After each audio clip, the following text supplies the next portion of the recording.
There was one day I'd wake up, I would be like, this is the best life ever.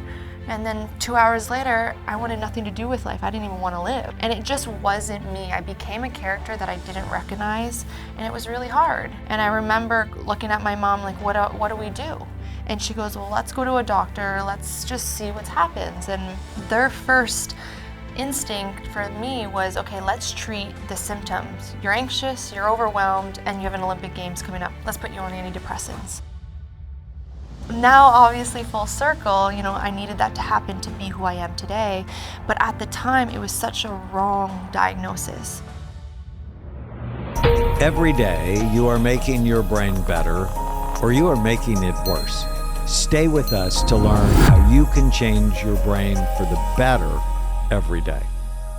So, I am here with the Olympic medalist, Alysha Newman. Sounds so good. Excited to have you. Thank you. We have been on this journey together for the last 3 years. Been a while. Almost 3 years ago. Yeah. You came and you were sort of a mess. Not sorta, a lot of mess.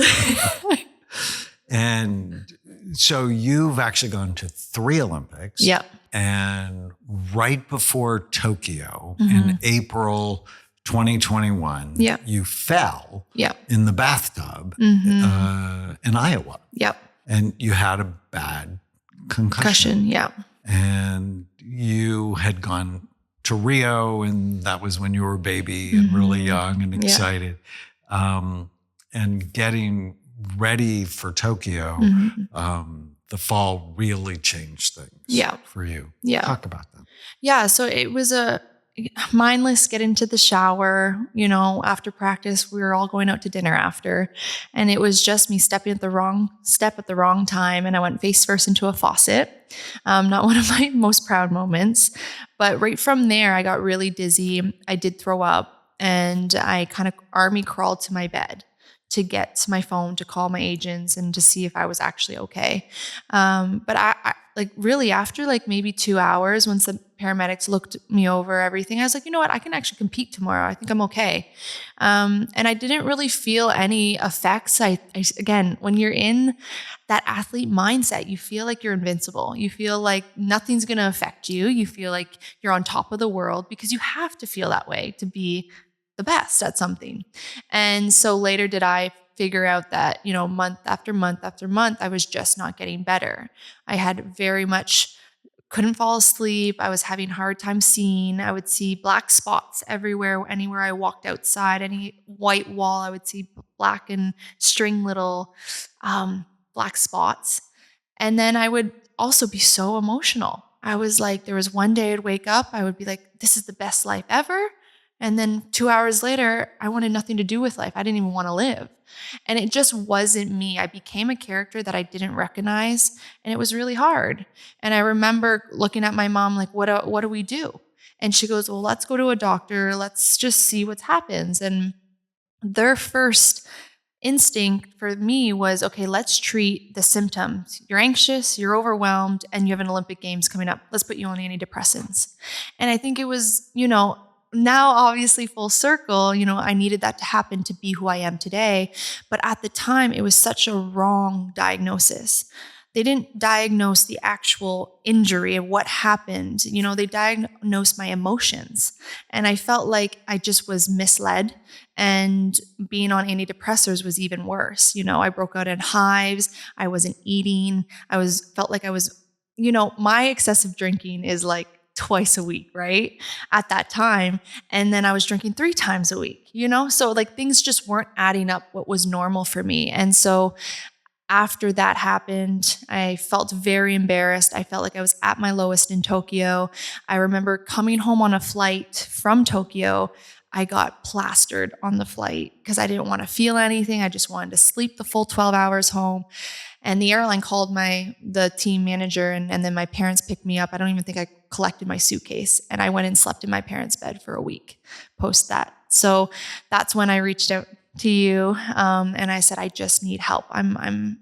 Don't know where to go. I don't know who can help me, and what can we do from now?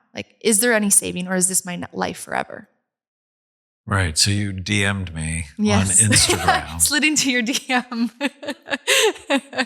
And wonderful Natalie saw that. Yes, she And did. so for someone who is the Canadian champion, and you've been the Canadian pole vaulting champion for how long? I mean, in the senior category, probably 10 years now. So I've won Canadian seniors 7. And so to go to Tokyo and not make any bars. Not even jump. Devastating. Yeah. Well, it was just a time in your life that this is my profession. It'd be like, if you showed up to work and didn't know how to diagnose a patient, or you didn't know what to do with them, you're like completely not present, and you want nothing to do with anyone around you. You want nothing to do with yourself and your thoughts. And it just became very, why am I living? And that's when I started questioning myself, because I love life and I've always loved life. And so it was interesting to feel that something felt so minor be such a big thing that held me back from me accomplishing what I believed I could accomplish a long time ago. But again, full circle, so we're if here. you ask me, Daniel, what's the single most important thing you've learned from 250,000 scans? Yes. Mild traumatic brain injury ruins people's lives. Yes. And nobody knows about it. And it's insane. So if you would have seen me, I'm like, oh, we have to look at your brain. Yes. And how did you find me? Yeah. Well, actually, I've always followed you on Instagram. And actually, if we go back to right from the beginning, I was dating an NFL player. And I was always concerned. You hear about CTE, you hear about how they become aggressive and they're not themselves post-playing. And so I was curious at that time when I was dating him. I had mentioned it to him. I was like, I think we should go get our brain scanned. And at the time, he took it very offensively. He goes, I'm fine. I don't need any help. Everything is great. But at that time, I didn't want to overstep. He's in his profession. It was like, if you want to, I want to do it too. Well, come full circle, 3 years later, after we've had gone our own ways, I said, I still am interested in that. And I kept following you all these years. So I've probably been following you since 2014, or actually maybe 2015, Wow. in university, because I just was so intrigued by the human brain. And pole vault is one of the most mental sports in track and field. And I could never understood why things were happening when I was trying to physically do something, but my brain was stopping me from doing something. Well, it's important, I think, that you mentioned your relationship with the NFL player because it became very public. Yes. That his brain may not have been as healthy as it could be. Yeah. And you guys made TMZ and it was a disaster. Not TMZ you want to be on. not the good TMZ. If there is. It's not NBC Sports. Yeah, exactly. And that's the thing. I think when you love someone so much and you see it, you want to help that person out. But again, we've even talked about this, until someone really wants to help themselves, you can only lead them so much. You can't force them to want to change. And again, I hope, and I've always wished for him to have the best. I think we've talked about this a long time ago.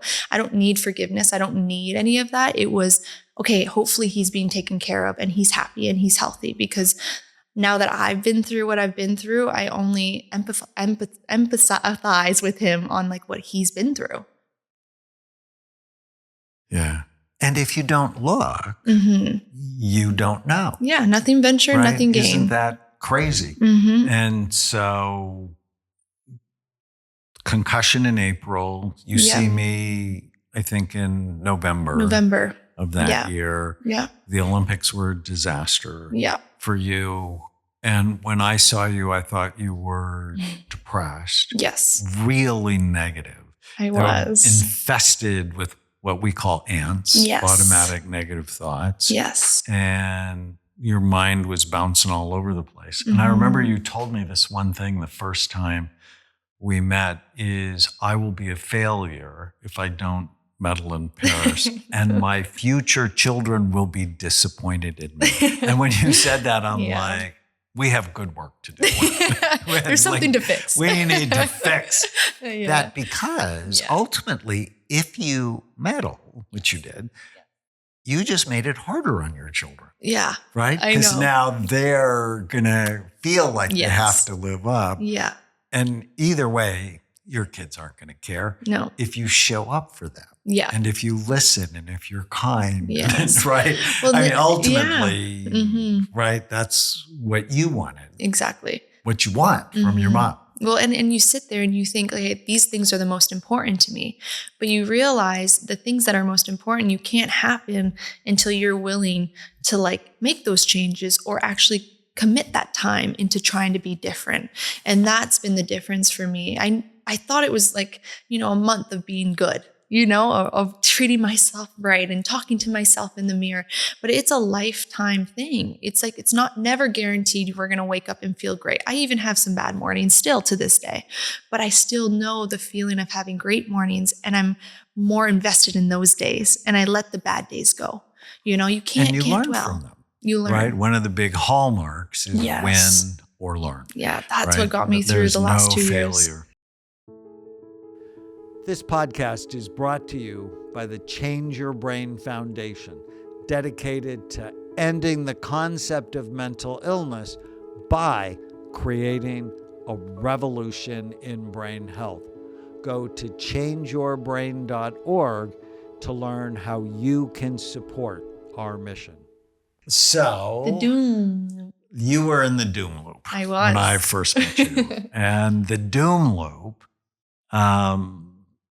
starts in Pain HQ. That's the acronym for it. Yeah. So the P is their pain triggers. Yeah. And you had two big ones, Yeah. which was the concussion Yeah. and how that changed things for you, and then the failure. Yeah. And what that does is it alerts your brain, we have a problem.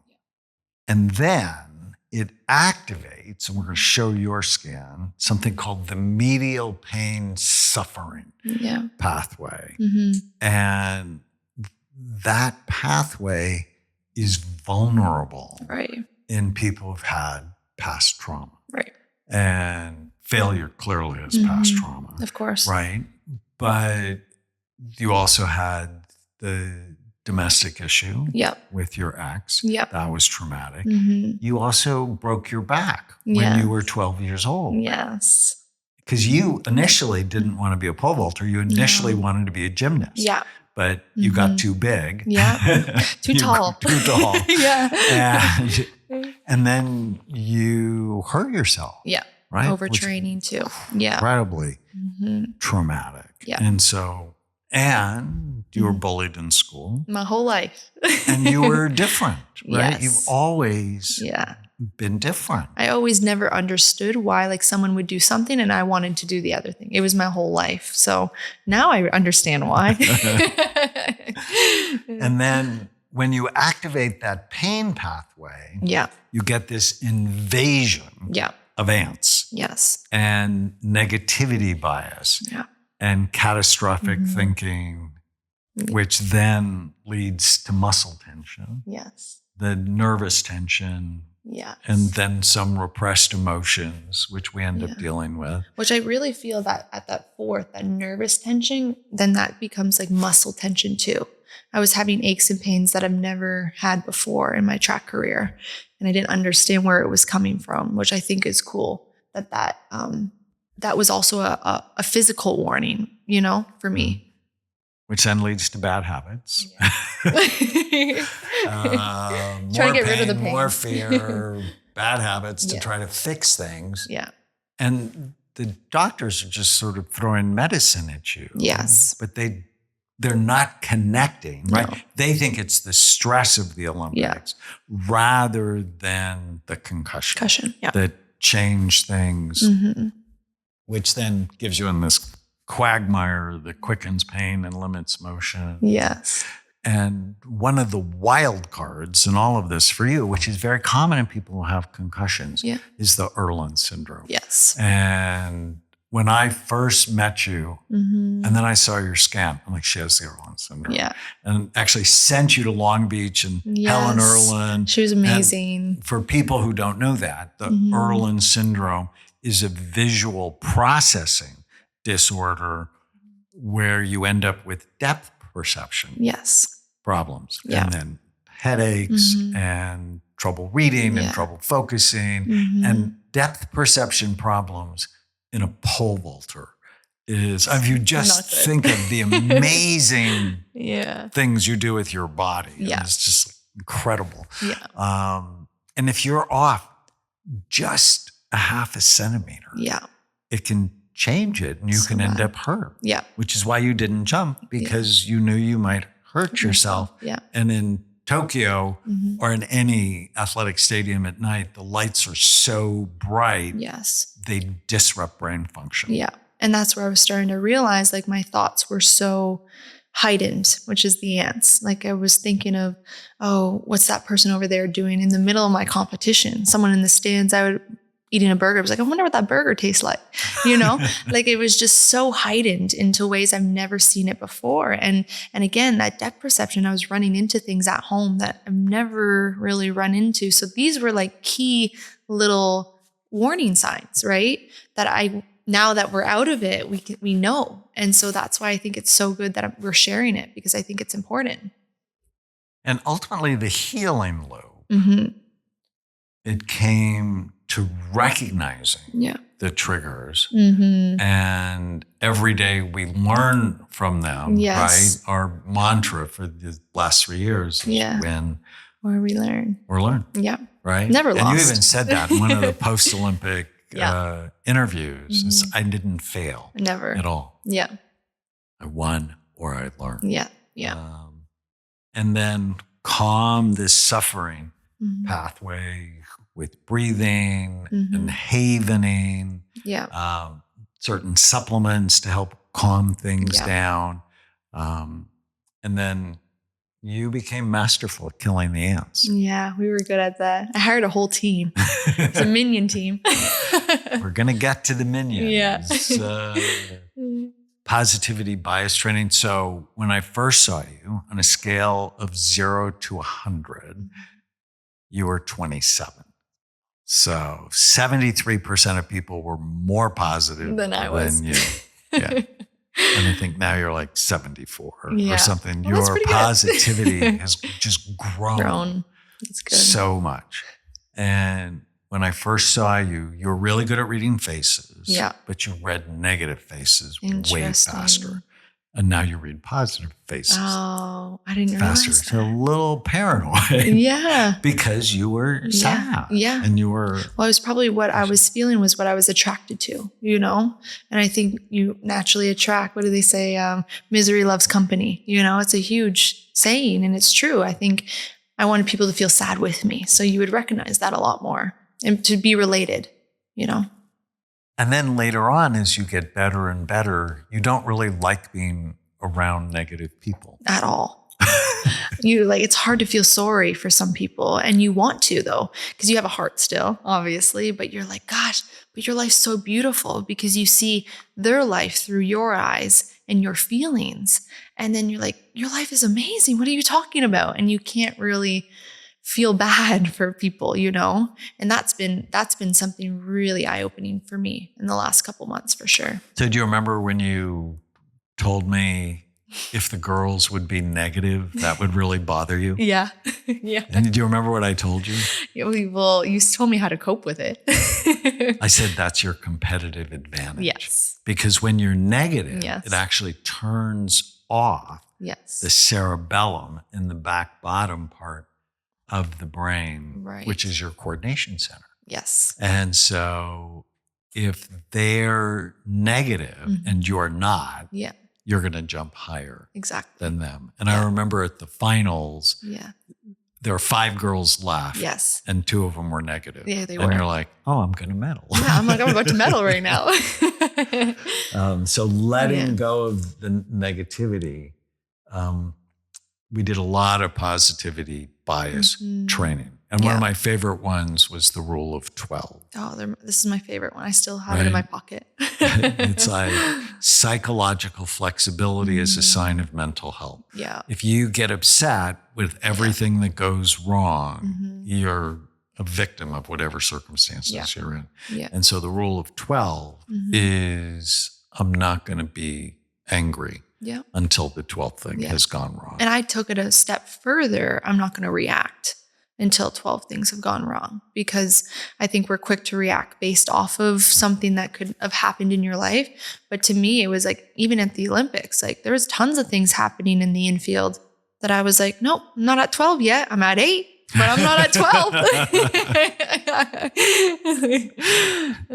Right. And in the Olympic final, there was this long delay because one of the standards, they broke. And that was frustrating. Yeah, it was. I think at the point I was like, I remember the silver medalist, Katie, she's like, this always happens. And I was like, really? Because I didn't recognize this. Obviously, this is my first time in this situation.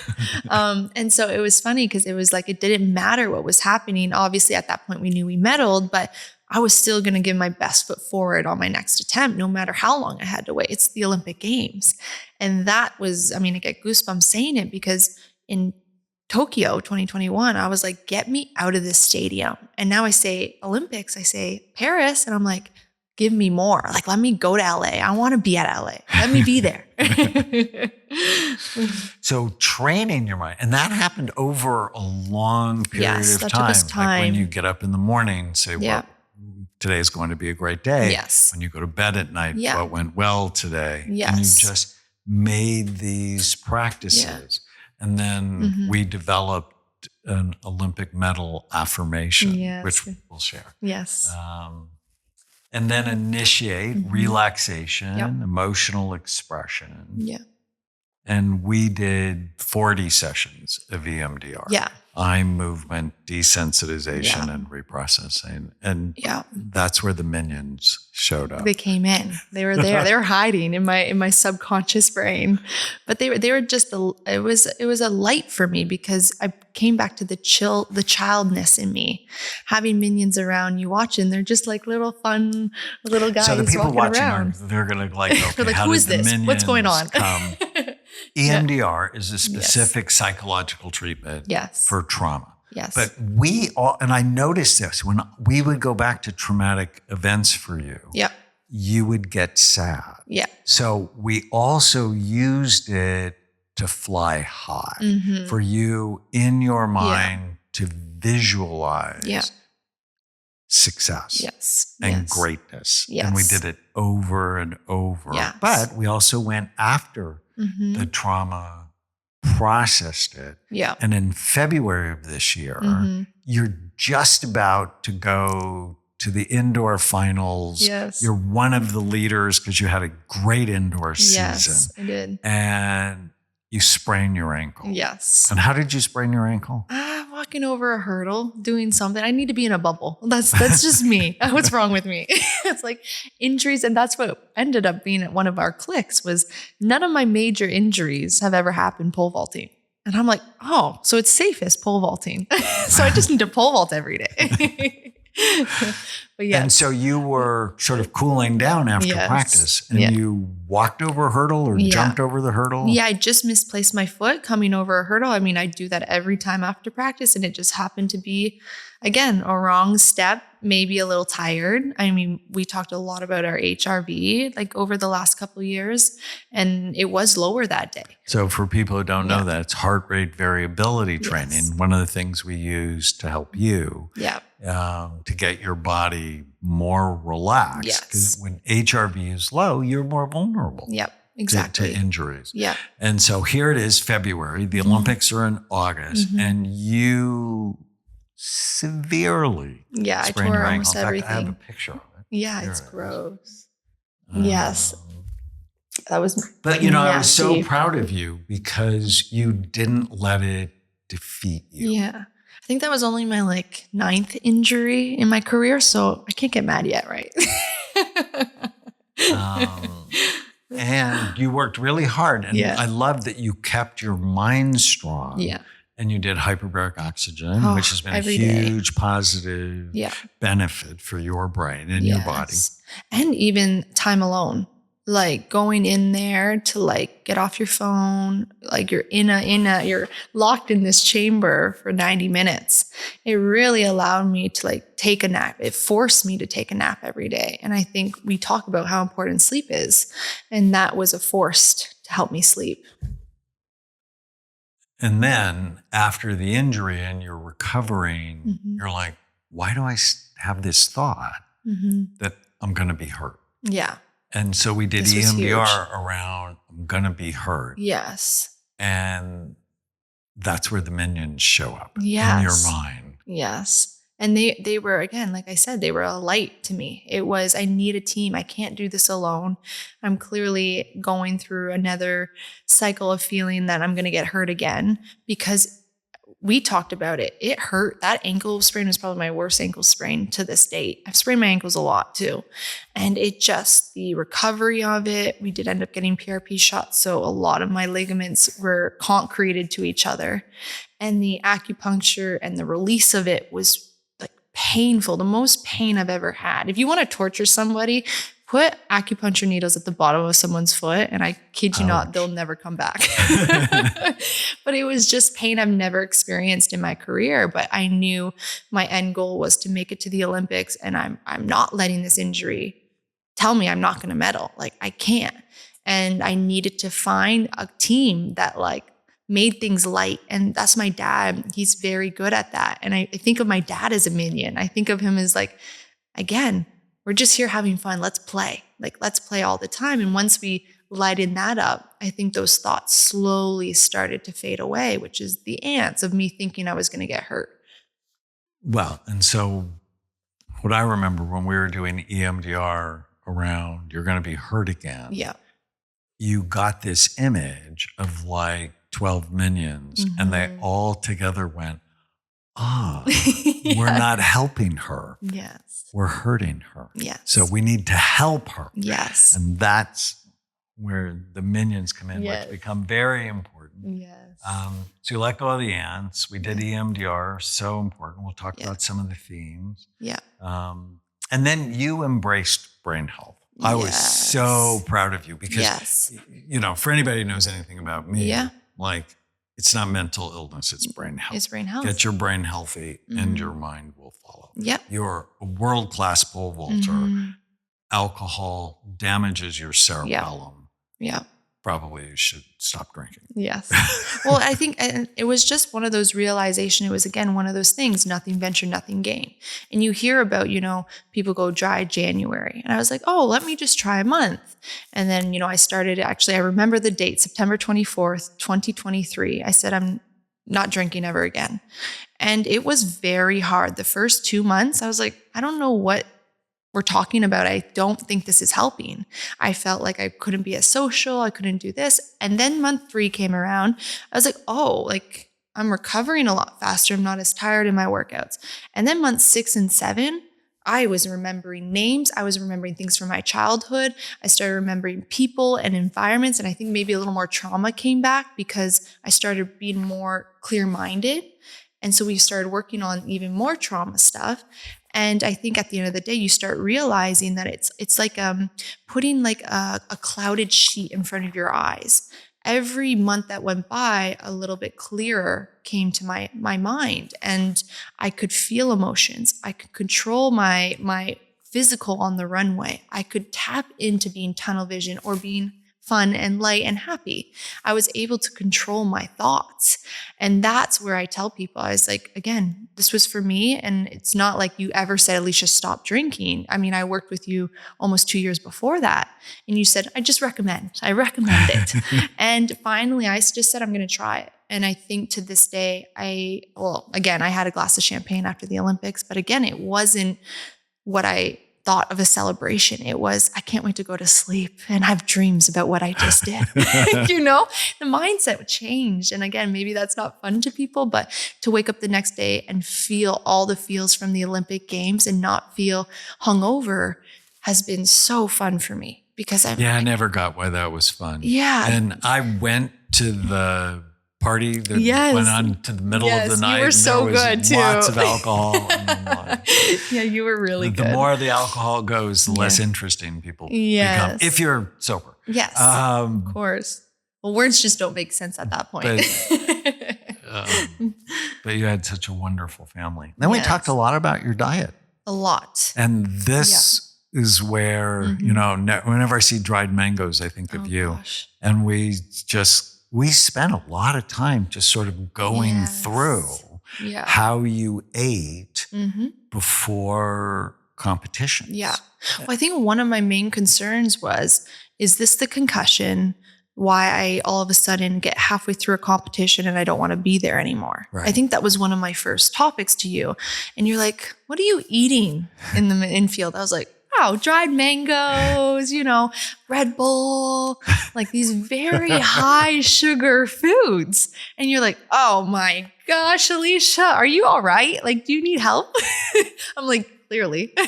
So it was really an aha moment for us because not only were we working very, very hard on the brain health, now we're going to take the nutrition to help the brain health because you can, again, only take so many vitamins that are going to help, but your everyday habits of like eating the right food to fuel you, I didn't realize that really affected me while I was competing. And again, dried mangoes over like, I know like Sandy Morris loves a Mars bar and it works for her.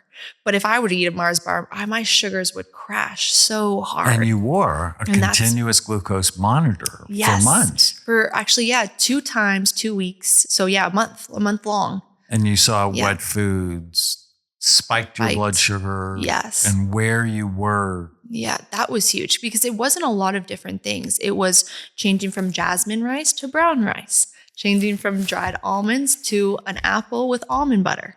You know, so it wasn't crazy different of changes. It was just switching, you know, different brands Little or different things that you liked. Yeah, that I still was eating, you know, and I enjoyed it. But you know, when you have a long competition, you have to protect your blood sugar because when it goes low, then you don't want to be there. And it's not that you don't want to be there, it's that your blood sugar. So you just crashed. Yeah. Right. And you want to go sleep. That's how I think of like, you know, eating Thanksgiving. Everyone wants to sleep after because we eat all this food at Thanksgiving and then you go into a food coma.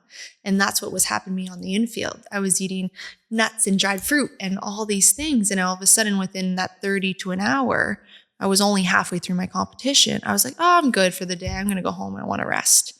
And one of my favorite strategies that you did was when you learned how to kill the ants. Yes. Is you would imagine these 2 white lines going down the runway and they're white hot. So the ants couldn't jump over and get you. Yes. Because ultimately when you jump high, you're not thinking, right? You're relying on your motor 10,000 hours of practice on your skill. Yeah. And you didn't allow the negativity to come in. Yeah. Well, you create a boundary. And I used to do that a lot with my exes when they would say bad things or say something that was disrespectful. I'd put them in a corner, like a timeout. In the corner, they weren't actually in the corner. In my mind, they were in the corner. And it was a way for me to cope, to say, okay, we're going to put them in timeout. But the same thing for my aunts on the infield. It was like, when I'm in between these 2 white lines, no negative or no one can get to me. This is my safe space. This is where I'm going to be my strongest, my most powerful, female athlete wise, and I'm going to light it up. And then when I get off the mat, we'll deal with the ants once we get off the mat and we're outside of those white lines. And we'll deal with them, right? We'll kill them all. Yes. So. Well, that's why I had to hire 12 minions.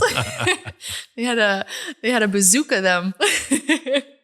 And, you know, as we do all of that thing, it fosters healing, motion, a better mood, more connection. Yeah. And the self-perpetuating healing loop. And the 3 years we worked hard all 3 years. No, we were very consistent too. I think that was huge. Some of the highlights. Yeah. So we worked on being the CEO of your life. Yes. Right? I've been a CEO for 35 years. Yes. And it's like, okay, what's the goal? Well, and too, people don't think that you deserve your life, and you are the CEO of your own life, and like to know that power. Too often, I think you were run by what you thought other people wanted. And that was Yeah. huge for me to be like, wait, is that their goal or my goal? And that slowly we figured that out on what actually my goals were. Yeah. And before the Olympics, you gave everybody who came Yes. tasks. Roles. They loved it. It was my siblings, my mom and dad, and Jake as well. Like we put them in roles, and my sister was team captain. So she was the only one. Great. She was amazing. She truly is. She saved in my phone as my better half because she truly is. But you were in charge rather than being a victim of the chaos of the Olympics. You and we worked on this a lot, anticipating obstacles and what had been problems in the past. Yeah. And you're the boss. Yeah. And that was a hard leadership role that I wanted not to accept at first, because I said, it's my Olympics. They should go and have fun, and they do what they want. But little did I know, because I love them so much, everything they do affects me because I care for them. And so by not being rude, not being aggressive, but saying, hey guys, here's how I see you in my life. This is how you've helped me get here. And I hope you can continue it through the next 16 days at the Olympics. And it was the same thing. My brother, he always texts me before competition. So he texted me the morning. It's like a replay, it's like a consistent routine that you don't go out of line, and you're on the path that you know and you're aware of. And that was I wish I could give all my siblings a piece of the medal, because they really stuck to those roles. And they love them. They embrace it. Any other potential family could have been like, why are we taking roles from you? Like, we're here to support you. We love you. Why do we need a role? But they dove right in it with me. So that was cool. And so clarity of what you needed. Yeah. We talked about that a lot. Yeah. And then one of the biggest things we talked about was being your best. Yes. And not the best. No. And Katie, after she won the gold in Tokyo, she said it was the worst year of her life. Yes, yes. And I wrote a opinion piece during the Tokyo Olympics about why the Olympics are bad for people. I believe because it's you have to be the best. Yeah. And to be the best, that means you have to beat other people. And that's a prescription for separation and misery. Yeah. But to be your best, well, then you can help other people be their best too. Yep. And that's to bring people together. And you won or you learned. Yeah. And you were so consistent the last 4 months or so. Yeah, leading so into the Olympics. Consistent. And I was hungry and I wanted it, because I knew every competition I went, I was my best. And it was good enough to be 1, 2, or 3 at the Olympics, at any competition I did, right? And I think that's what, when you say I got to be the best, you make it a world opinions, everybody's opinions in it. But when you say my best, it's just you and your internal self. And that's why I just need to be better than I was the competition before. And then I do it again, and I do it again, and I did it all the way to my medal. And that's what was such and a beyond. cool, and then beyond now. Yes, beyond, for sure. Right? In Rome and Switzerland and yes. Belgium. Yep. And I backed it up. It was one of those things. You have that thought of like, oh, am I going to lose this high from the Olympics? But I embraced it. I embraced everything that came my way, all the messages I received, all the people that I crossed and got to share my medal with. It was a lot of energy, and I felt drained at the end of most days. But I said, this is the part of it. This is what you get to be a part of, being an Olympic medalist. And I think because my mindset was so positive, I never went into a negative and feeling like, I'm tired, I just want to go home and I just want to sleep. It was because you weren't drinking. Yeah, that and too. You were eating right. You're not drinking. Too. You're eating right. You don't believe all the negative things going on in your mind. Yes. And every day you won or you learned. Yeah. You aligned your team. Yeah. We worked on purpose. Yes. And your purpose was not the medal. No. It was to inspire the next generation. Yeah. A medal seems like it's for one person. And I think, I got to my 3rd Olympics realizing I'm not doing this for myself. I'm doing it for the team. And then now I'm doing it for the next generation of female pole vaulters. I'm the first ever Canadian female pole vaulter to bring home a medal for Canada. I'm historical. And like to know that I can take that title and run with that now, there's a lot of good things going to come my way and then their way because I paved that path for them. And that's what I look forward to. I've matured very quickly in my mindset because I wanted to be that leader for Canada. And your coach has a daughter who's Nella, a pole vaulter. She's a teenager, but she's actually really good. She's incredible. And you inspire her. Yes. And that's what's been. I wrote her a beautiful long letter after the Olympics. And I said, thank you, because she would train with me on Tuesdays. And I said, thank you for bringing my inner self back, because she was a spitting image of who I was when I was her age. And I said, you're right. I started pole vault just like Nella's starting. And without her by my side the last year and a half, I don't think I would have accomplished this. She showed me that sports should be fun, challenging, but also thrilling all at once. And it was very, very cool and a surreal moment for me to be next to her. We have photos of her holding my pole when she just learned to walk when she was 2 years old. And then we have her now jumping. She just missed my record at 15 years old. So I jumped 375 and she just missed the 75 bar and she went 370 this year. So that's what I hope for her. And I hope I can pave that path for her because again, and you can give her some mindset tools. Yes. Yeah. That will help her when she's a teenager. Yeah. It's like, maybe when they offer you alcohol the night before a tournament, you want to say no. Yes. Might save her some time. And so you were the world indoor pole vaulting champion in 2023. Yes. Which is amazing.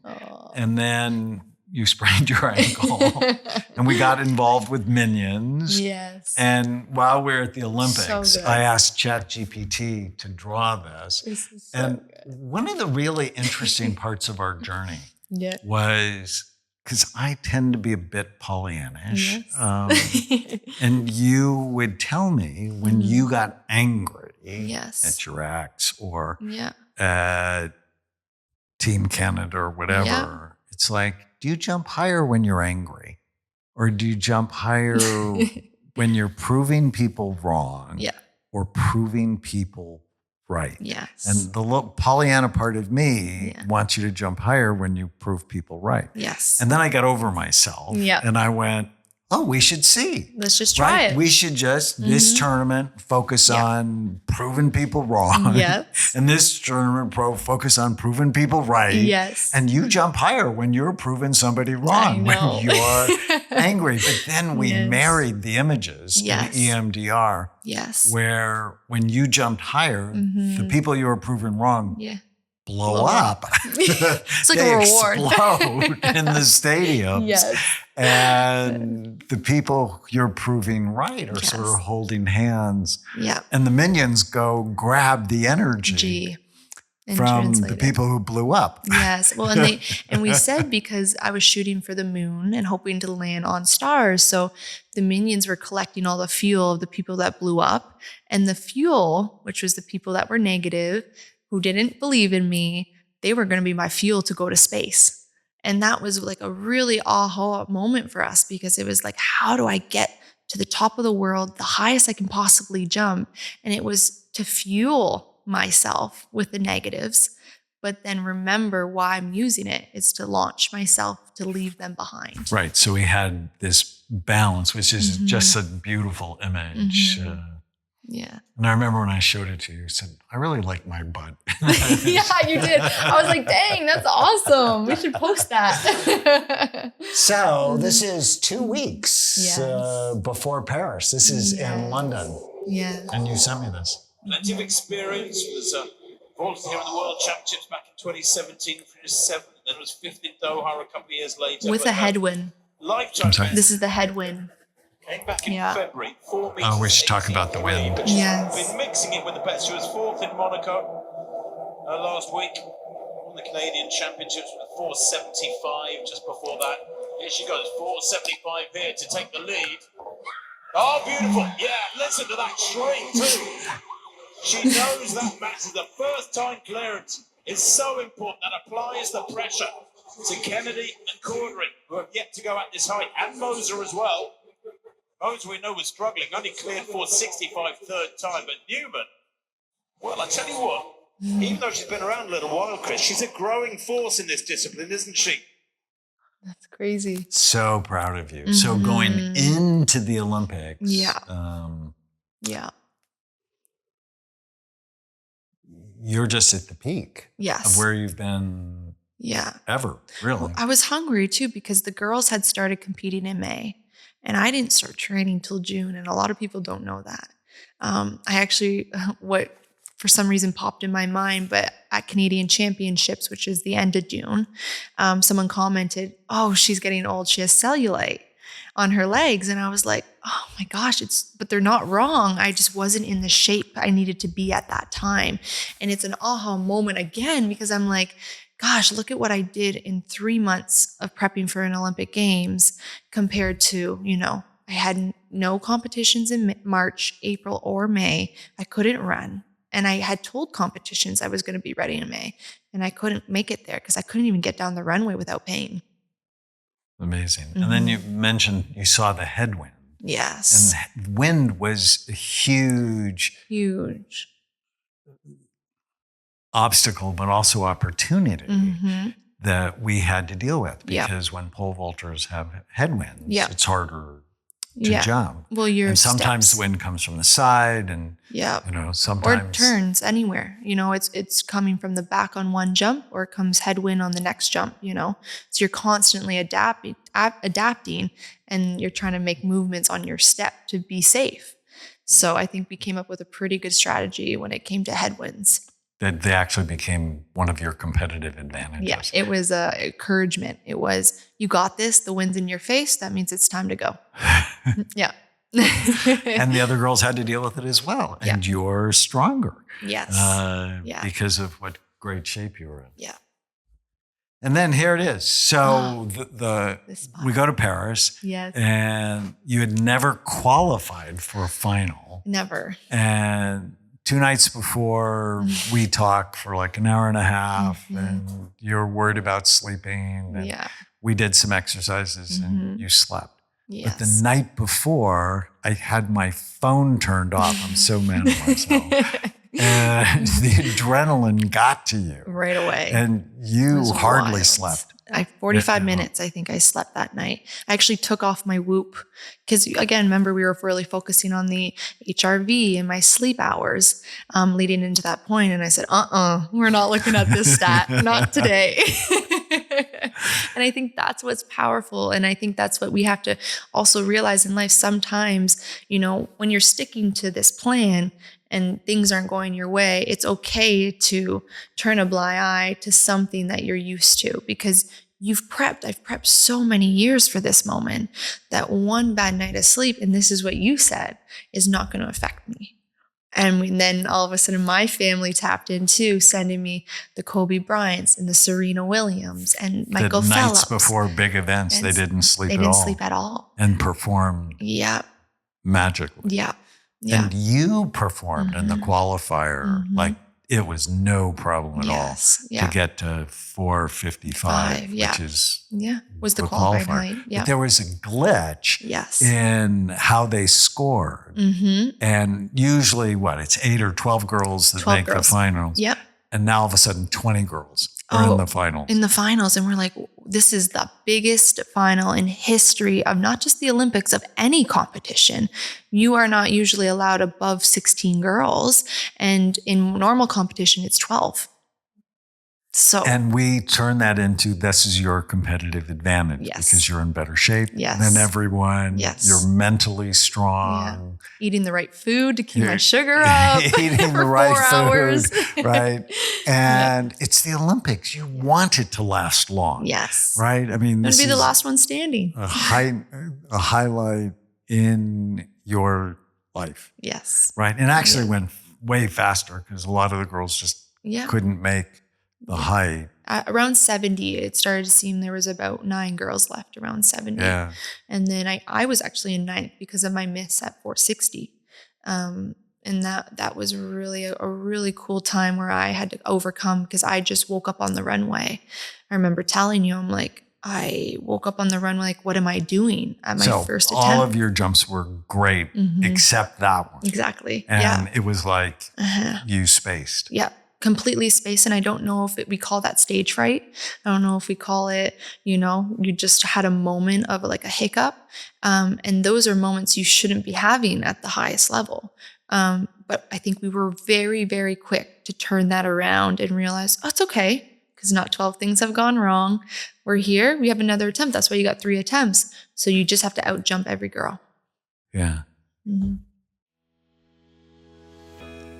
Hi, I'm Dr. Daniel Lehman. I've experienced firsthand the powerful impact that proper supplementation can have on your brain, your body, and your mind. That's why I founded BrainMD. Our formulas are scientifically created from decades of clinical research designed to help you think clearer, feel better, and improve every aspect of your health. Whether it's Brain and Body Power Max, the same formula I used in the world's largest study of NFL players to optimize brain performance, to Happy Saffron to boost mood and memory, and Pro Brain Biotics Max to improve the gut-brain connection. BrainMD delivers the highest quality, science-backed solutions to help you think and feel better. Tana and I take many of our products every day. And as a special offer, just for our listeners, you can save 20% on your next order. Visit brainmd.com and use the code podcast20. With a better brain, always comes a better life. So here is the bronze medal jump. This year, outdoors, 476 her best. Alysha Newman into the stratosphere. Yes! Oh, what a jump! Newman at 485. Still my favorite. Still my favorite So clip. this is in the Olympics, Yes. in the finals, Yes. your personal best. I mean, just think about Yeah. that. And you're really pushing Yeah.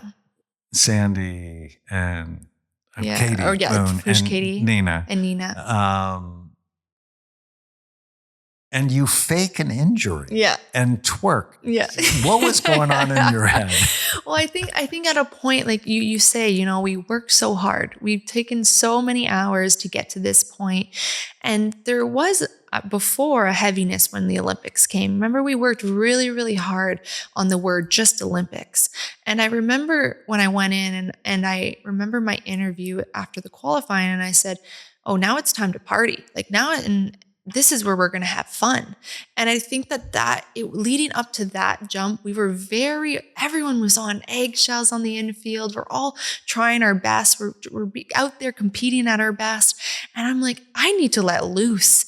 And to know that was a Canadian record. So I'm the best I've ever been was that moment. And it was like, after 2019, since I've jumped higher, outdoor season.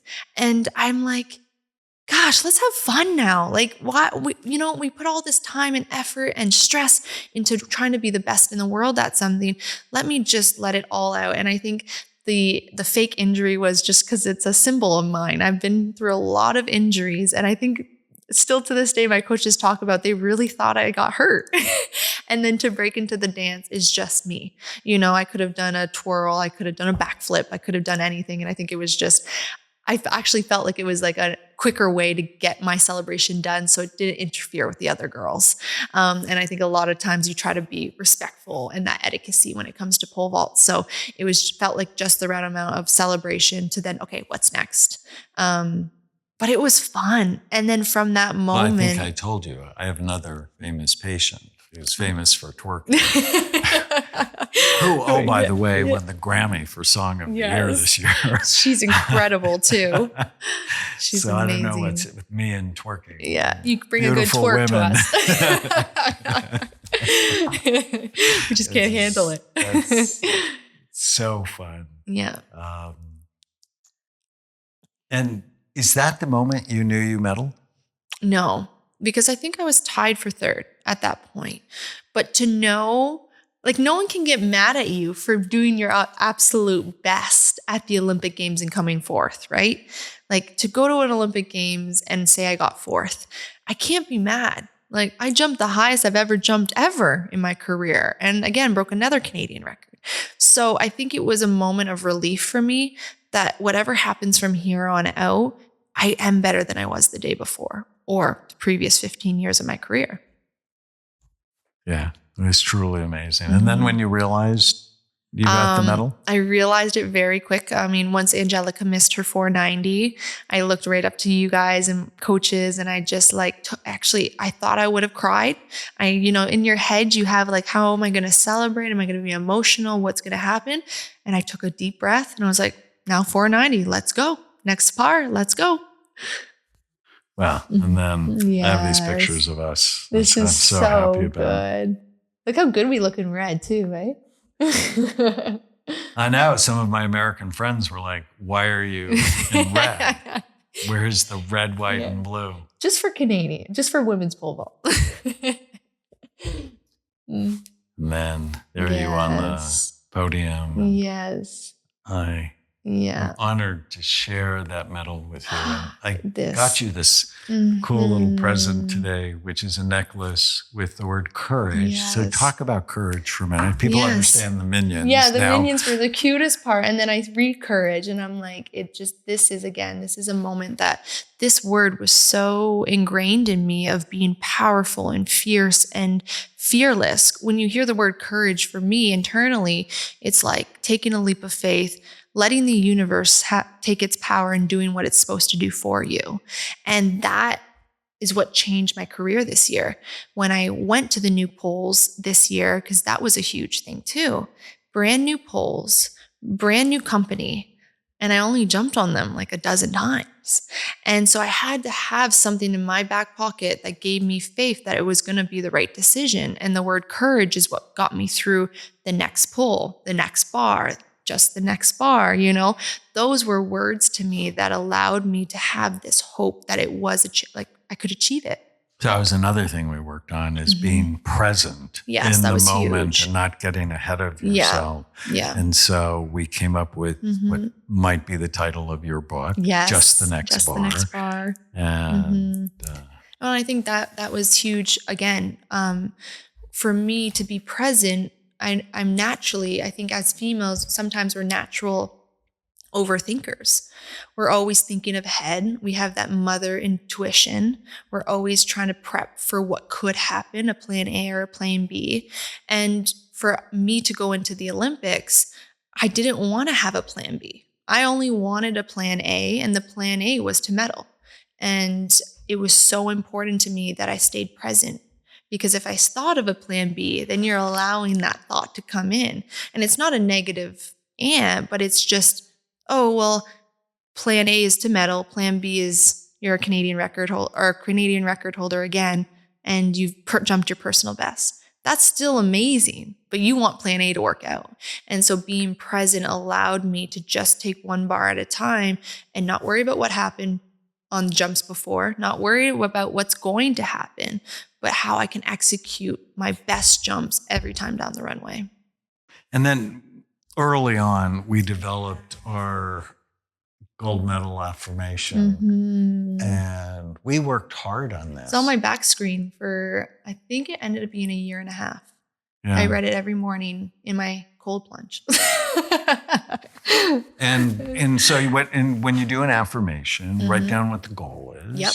And I am a world-class, charismatic pole vaulter who will compete for an Olympic gold medal in 2024. So rather than I will get it, it's like you just want to be there. I want to be there. Which you totally. Yeah. And I'm going to compete. I'm going to compete and bring my best self forth. And then we have the value, the benefit. I enjoy the recognition and being one of the best pole vaulters in the world. And you said this, I love the hardware for the hard work. Yes, I wanted that so bad. And you have the medal here somewhere. Where's the medal? Yes, I do. It's in my purse. We should show the medal. Yeah, you can go in there. Yeah. Yeah. I think it's right here. I had to tuck it away. Yeah, look how pretty this is. It's heavy too. I always like drop it in people's hands. Their face is like, whoa. But isn't that cool? I love it. And then we had our plan. Yeah. And this was purposeful. Yes. I am a flexible problem solver. Yes. Right? Because when I first met you, you weren't flexible. No, I wanted my way only. And nothing you would get that upset can if things didn't go a certain way. Yeah. And I'm like, that's not going to help you. Yeah. I'm a flexible problem solver who treats myself and others with kindness and grace, because that's who you are at your core. Yes. When you're frustrated, you could be snappy. I was very snappy. Yeah.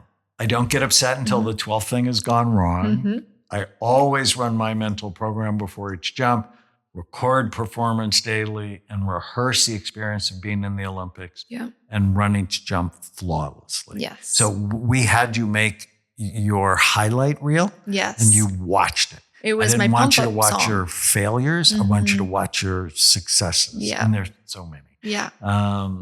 Train 5 days a week, 5 hours a day. I do strength training on a regular basis, take my supplements. I read my Elite Brain Affirmation daily. And then you repeat the goal. I am a world-class charismatic pole vaulter who will compete for an Olympic gold medal in 2024. And you actualized it. Isn't that wild? And that's where we talk about the manifestation. You know, you can manifest all what you want to do in life, but I think it's so important to have a plan, a goal, and then actually live by it. What you believe every day is what you need to live by. And then we did another one right before the Olympics, changed it just a little bit. We did a hypnotic meditation, a peak performance meditation. Yes, this was a very beautiful gift you gave me too, because this was amazing. Because I had a voiceover of you reading me one, and I would fall asleep to it every night. And because of you, we're here. I think this is so important. Yeah. And it's okay in your Olympic year to focus on yourself. Yeah. It's like, that took a minute this too. is okay. Yeah, I think when we laugh about it, I called it the selfish era. And it wasn't to be mean or disrespectful to anybody, but it was, I'm going to come first above anyone that comes into my life. And it was a time I really needed to give myself the okay to be doing that. Some people I've lost friendships over, and some people I've strengthened because they're like, wow, you set a boundary? Like, that's incredible. Like, how do I do that? And so it's been really fun for me to learn these boundaries when I want to accomplish something, you know? We teach people how to treat us by what we tolerate. Yes. Yeah. Yes. And we turn things around a lot. Like, if the girls are negative, that's my competitive advantage. If the wind is strong, I'm strong. That's my competitive advantage. Yeah. And then I remember Jake, and his mom said, "You're a lot." Yeah, and that she did. really upset you. So bad. And then I told you this story about Chloe, my daughter, who is a hostess at a restaurant, and these Russian guy comes up to her, is terribly rude. I want a seat. And she goes, "No, we don't have room for you. You have to sit and wait." Yeah. And in front of her manager, Yeah. he said, "She's a bitch." Yeah. And Chloe looked at the manager and said, "He's not wrong." And owned it. And that changed my life. And when somebody says you're a lot, you are a lot. Yes, you're right. I am a lot in the most beautiful way, because it's who I am. I did a podcast with this Dennis Prager's group. Yes. And they sent out a reel. Yeah. And she says to me, she says, many in the psychiatric community say you're dangerous. And I'm like, I am dangerous to them. Yeah, be careful. Because we're going to completely change the paradigm. Yes. So owning. Yes, was a huge thing for me. Rather than getting hurt by it or getting defensive by it. The fact is, anybody that's going to be with you, they have to be strong. They have to be very right? mentally Because tough. you're never going to diminish your presence. Yes. To be with another person. Never. Because you just wouldn't be happy being someone you're not. You'll be miserable, and then you'll torture them. Yes, that's true. And then it wouldn't be good for either of us. That's actually so true. So you had goals for your relationships, for work. Yeah. And I love this. Do my best as an Olympic pole vaulter with joy, swagger, Yeah. defying gravity. Open a clinic. Yes. But at the Olympics, yeah. in the most stressful time nearly in your life, Yeah. you're smiling, Mm-hmm. you're having fun, Yeah. you're playing with the crowd. Mm-hmm. You know, at 490, you missed just by a little bit. And when you landed on the mat, you go like this. People love Yeah. you Yeah. because you brought your best self Yeah. to that moment. And I think that's what was really cool. I wasn't like acting. It was like how I felt, because I was saying I hadn't watched the jump since, because the broadcasting rights, you lose it in Europe.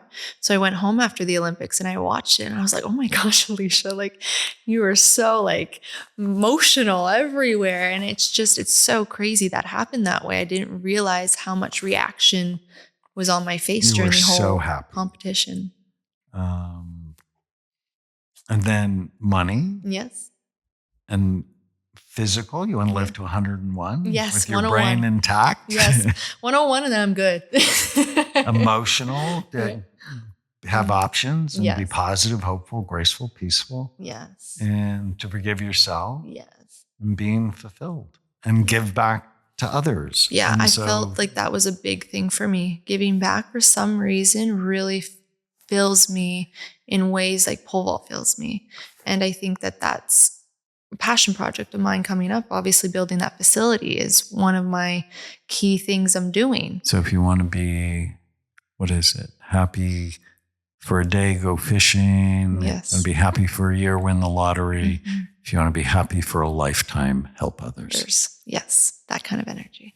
So when I first saw you, I mean, obviously long history of success in track and field, the concussion, the anxiety becoming unmanageable. Yeah. Neck pain, headaches. Yes. These were Tried huge. different antidepressants, Wellbutrin, helpful. Yeah.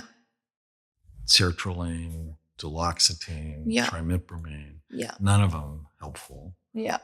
Seeing a therapist Mm-hmm.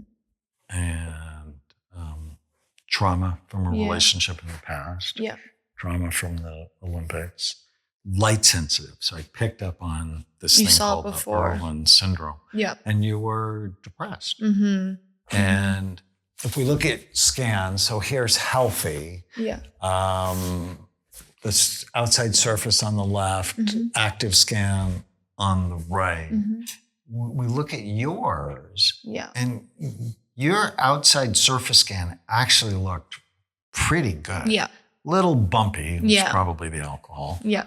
But your active scan is crazy on fire. Right. Especially right here, Yeah. which is an area called the left insula and left temporal lobe. And it's one of the pain circuits. Yes. And you're a bit rigid and very anxious. Yeah. And I'm like, oh, we have to calm that down. But when I saw that, I'm like, she has Irlen Syndrome. Yeah. And so we then scanned you again a couple of months later This is so with using the lenses. Yeah.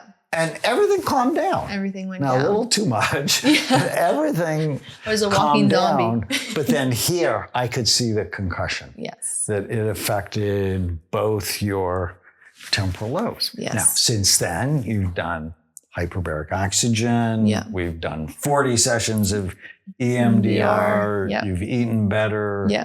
And here's your scan today. Wow. You have a beautiful brain.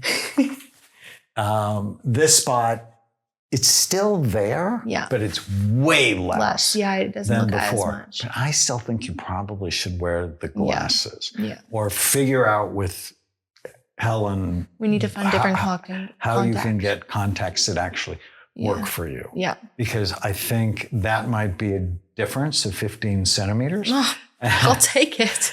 And, you know, Yes. that level puts you as one of the best of all time. Yep. Right? Yep. So, but but I'm very happy. We Yes. look at how active it was Yeah. the first time. Yeah. Whoa! This is wild. Yeah. And things This is it. are calmer. Yeah. Even the bumpy is wild. I still want you in the chamber some more. Yeah. This could be Okay. a little bit fuller, Yeah. right? Mm-hmm.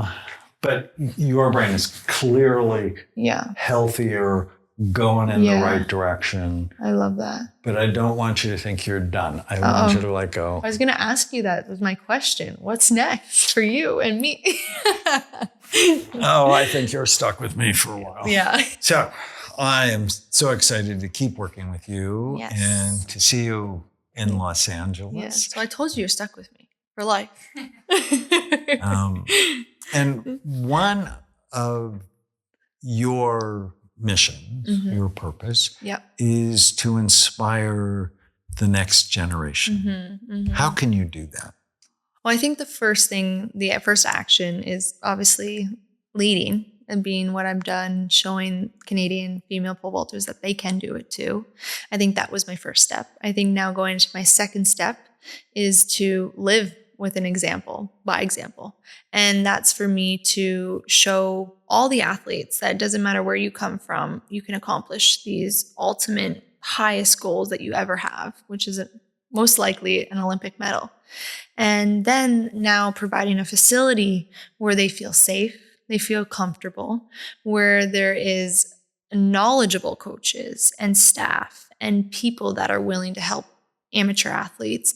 This facility is going to be a gateway for them to get a head start on any athlete in the world, because I'm the one that's going to be leading it. So I would say if there's something I could tell the younger self and I could tell the next generation of athletes, is to always believe in their gut feeling, to always make sure they're protecting themselves. And at the end of the day, no goal is too big to accomplish. Thank Yes. you for watching. Please subscribe Yes. to the podcast. Leave us a great review if you loved it. Yes. We love your questions. And you can follow Tana and I on social media, Tana Amon or Doc_Amon on Instagram, Doc Amon on TikTok. They can also follow you. Yes, Where can they yes. follow you? Easy, just add Alysha Newman. Very straightforward. At Alysha Newman. Yep. Thanks, everybody. Thank you.